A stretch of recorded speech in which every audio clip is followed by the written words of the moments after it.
Bonsoir Marine Le Pen. Bonsoir. Merci d'être avec nous. Vous êtes la présidente du Front National, vous êtes tête de liste aux Européennes. On va parler bien sûr de votre programme pour les Européennes, de l'image que vous avez dans la société.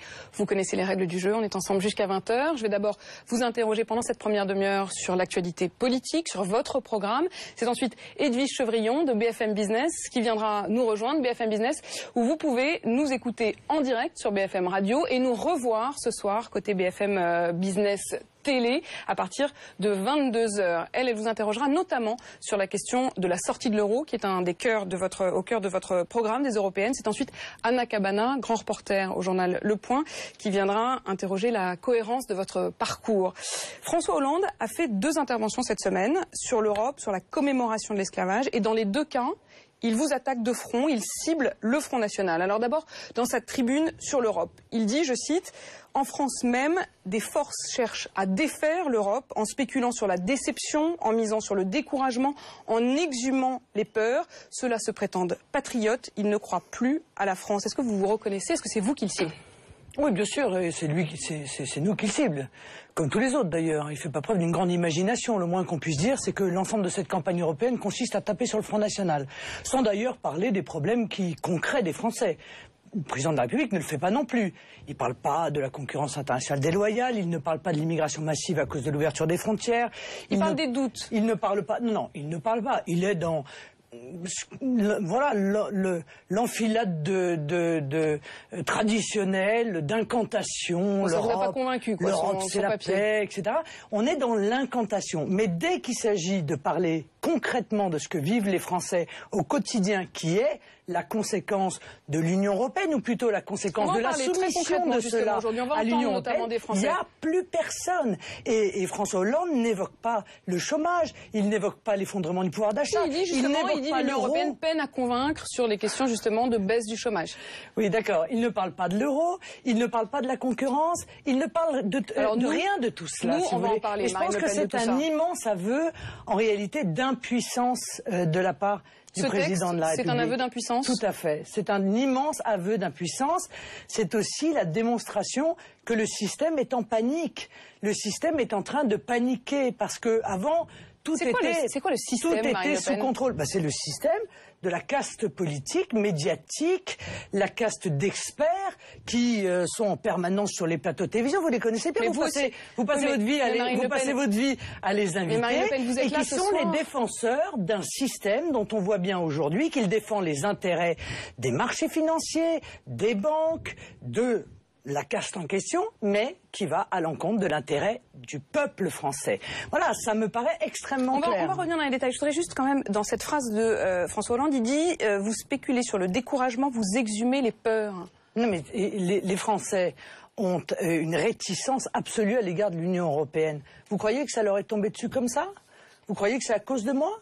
Ou vous croyez que c'est parce qu'ils sont intelligents et lucides et qu'ils ont bien vu dans les 15 dernières années que plus il y avait d'Union européenne, plus leurs difficultés s'aggravaient, que la concurrence internationale déloyale était une des raisons de la désindustrialisation de notre pays, que l'euro avait augmenté considérablement les prix des produits, que l'euro était un frein au retour de l'emploi, que l'euro est un frein à la compétitivité de nos entreprises, que la pêche, que l'agriculture est directement touchée par les contraintes multiples qui sont posées par l'Union européenne, que l'immigration n'a eu de cesse que de s'aggraver dans notre pays pour une raison simple, c'est que l'Union européenne non seulement nous interdit de nous protéger face à cette immigration, mais en réalité nous oblige à accepter cette immigration. Donc les Français voient bien tout cela. Pourquoi voulez-vous qu'ils continuent? Ils ne sont pas suicidaires. Et donc ils vont exprimer le 25 mai prochain leur désaccord avec la politique menée par l'Union européenne, politique soutenue par l'UMP et le PS. Hier, il a donc recommencé. Le contexte, c'est que le nouveau maire Front National de Villers-Cotterêts a boycotté la cérémonie de commémoration de l'esclavage, et en particulier dans son village, la cérémonie à la mémoire du général Dumas, né esclave, mort général justement, dans cette ville de Villers-Cotterêts. François Hollande dénonce ce boycott. Il dit tout le monde devrait célébrer le général Dumas, notamment le maire qui devrait s'honorer de célébrer un des citoyens les plus illustres de sa ville. Est-ce que vous soutenez ce boycott ? Non, mais je crois que le maire de Villers-Cotterêts, d'ailleurs, n'a pas interdit la commémoration. Non, lui-même, il n'a pas voulu que la mairie y participe. Il fait partie des nombreux Français qui ont le sentiment que les gouvernants qui se sont succédés n'ont eu de cesse que de culpabiliser la France par rapport à son passé. Mais au-delà de ça, vous soutenez, le président de la République... Vous-même, vous estimez que c'est légitime et c'est bien que le maire de Villers-Cotterêts se soit retiré. C'est pas légitime ou bien, madame, c'est son choix. Voyez-vous, car les maires ne sont pas sous tutelle. Non, moi, je serais allée à la commémoration, figurez-vous, et j'aurais dénoncé l'esclavage actuel. Et le président de la République s'honorerait, voyez-vous, à rompre les relations avec le Qatar. Voilà, petit pays par la superficie, mais grand pays par l'esclavage qu'il met en œuvre. Je vous signale qu'il y a, ne serait-ce que pour les ressortissants venant d'Inde, 400 ressortissants venant d'Inde qui sont morts sur les chantiers du mondial de football au Qatar dans l'indifférence générale de nos grandes consciences européennes.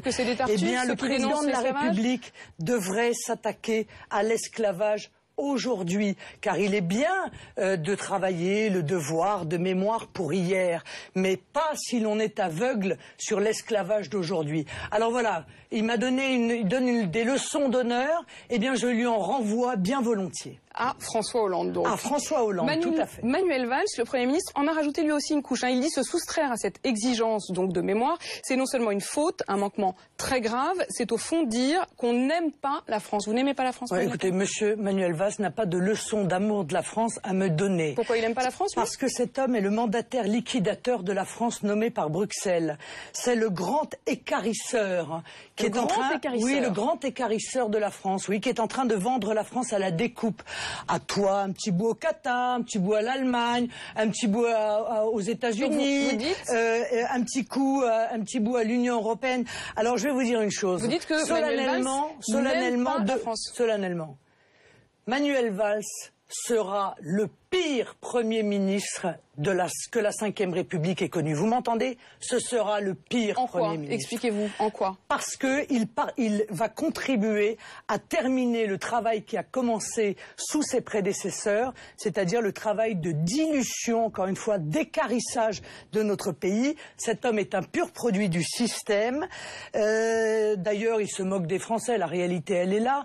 Les Français ne sont dans son esprit qu'un marchepied pour sa petite ambition personnelle. Voilà. C'est uniquement personnel. À aucun moment vous n'acceptez de dire quelque chose de positif éventuellement sur Manuel Valls? Ah non, je crois que c'est un homme... Il n'y a rien de positif? Non, c'est un homme qui méprise profondément les Français, qui méprise profondément les grandes valeurs qui sont celles de notre pays, qui méprise la liberté. On l'a vu d'ailleurs à l'œuvre. Il a été arrêté net parce qu'il a vu qu'il y avait une opposition de la part de la population, mais il s'apprêtait à mettre en œuvre des mesures qui visaient à supprimer ou en tout cas à encadrer la liberté d'expression sur les réseaux sociaux. Et ça, je pense que l'ensemble des jeunes l'ont compris. C'est la raison pour laquelle il est aussi impopulaire. Aussi à l'affaire Dieudonné. Voilà, non, mais pas seulement. Non, pas seulement la volonté de supprimer des hashtags sur Twitter, etc. Je pense que la jeunesse de France est extrêmement lucide sur le Premier ministre Manuel Valls. Le Premier ministre est un de ceux qui a la meilleure opinion de la part des Français de la Ve République. Est-ce que ça veut dire que les Français se trompent? Parce que ça veut dire que dans ce gouvernement, il y a tellement de gens pour lesquels les Français n'ont aucune confiance que c'est un petit effet miroir. La réalité, c'est que c'est un multirécidiviste de l'échec, Manuel Valls. Qu'est-ce qu'il a réussi, cet homme, dans la vie, à part monter les quelques marches? Quand les Français lui donnent, lui font crédit d'une bonne opinion, les Français se trompent. Les Français, vous permettez, on va les laisser parler à l'élection. D'accord? Parce que moi, les sondages, d'abord, il y en a 12 par jour, ils sont tous contradictoires les uns avec les autres. Non, mais permettez-moi. Ouais. Donc, on va voir mais si on parle des sondages de Manuel Valls, on va aussi parler des vôtres. Le Parti socialiste fera... Non, mais je vous parle pas de sondage, moi, je sais que ça vous passionne, mais combien le Parti socialiste, quelle image vous avez notamment dans l'opinion française? Vous permettez que je termine ma phrase? On va regarder effectivement les résultats. Laissez-moi terminer ma phrase. Mais c'est moi qui pose les questions, Marine Le Pen. Non mais madame, si vos questions sont plus importantes à vos yeux que les réponses que je vous apporte, à ce moment-là, invitez-vous vous-même pour y répondre. Non, c'est pour ça que je vous invite, Marine Le Pen. D'accord, donc je suis en train de vous dire exactement l'inverse. Mais comme vous n'écoutez pas la fin de ma phrase, vous n'entendez pas ce que je dis. J'ai tout à fait écouté votre phrase, vous étiez en train de dire que vous verriez les résultats des élections européennes. Dans 10 jours, il y a des élections européennes. Je pense que le Parti socialiste va faire un score catastrophique. Je vous rappelle que le Parti socialiste a tous les pouvoirs dans notre pays. L'État, l'Assemblée nationale, le Sénat, les régions, des centaines, même des milliers de communes, les conseils généraux, et je pense qu'il va faire un score historiquement bas. Ça voudra dire quoi? Ça voudra dire qu'entre les municipales et les européennes, le Parti socialiste n'a pas retrouvé la confiance des Français. Et donc, que donc l'effet Valls, bulle. Voilà. 0, dites-vous.